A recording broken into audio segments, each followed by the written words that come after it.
這兩天有看到市場上賣這種脆魚的，買了2斤，做成了金椒脆魚鍋，非常非常好吃。脆魚它其實就是草魚，但是它就是吃蚕豆長大的，所以它这個魚肉吃起來很清脆，不容易散。洗乾淨過後，我們直接用廚房紙把表面的水分吸乾，然後再醃制。然後價格也會比較貴一點，我們這邊賣43塊錢1斤。加點蔥薑醃制，然後1大勺鹽、白胡椒粉，然後少許料酒，這樣的雞精或者味精，打入一個蛋清哈。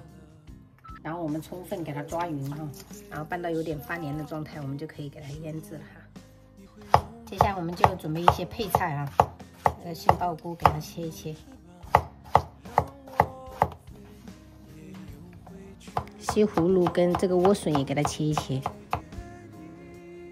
還準備一些這種綠梗花菜，還有海帶結，小朋友愛吃的這種蟹肉棒。因為擔心等一下老年人不敢吃太辣，所以準備的是這種燈籠椒，然后蒜末、花椒，還有一點蔥白。等一下這些用來雞油。鐵鍋燒肉我們來多一點的油，如果有一點豬油的話，搭配一起會更好。我們把這些蔬菜給它放上去炒熟。用油炒出來的話，蔬菜我覺得會更香一點。調味我們就加入鹽哈，要給重一點，然後再來適量的雞精或者味精，然後少許的這個醬油。家裡有十生香可以加十生香，沒有的話用五香粉也可以哈。給它炒一炒，炒勻，炒到這些蔬菜全部熟了，我們就給它盛到盤子底部打底。然後油溫4成熱，我們下入這個魚片哈，保持中火煎，一定要把這個魚片給它煎熟哈。半煎炸的方式呢就比較省油，適合家庭版。然後煎好過後，我們就給它鋪在蔬菜上面。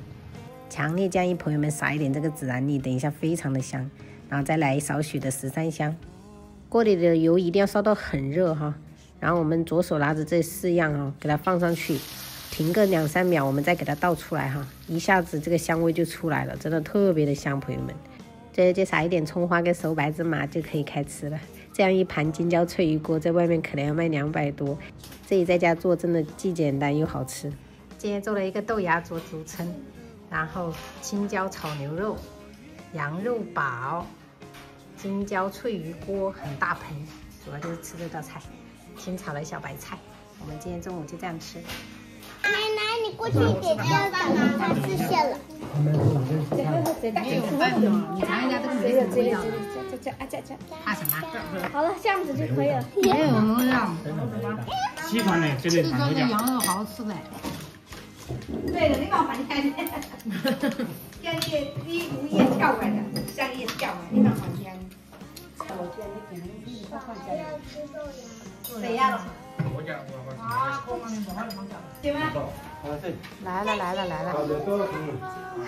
開始了。今天做這麼多下飯菜，居然飯沒熟。行吧，好，點飯哦，快點。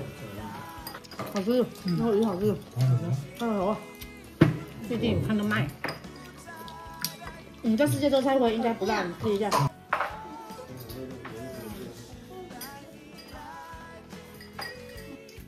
現在，你在搞事。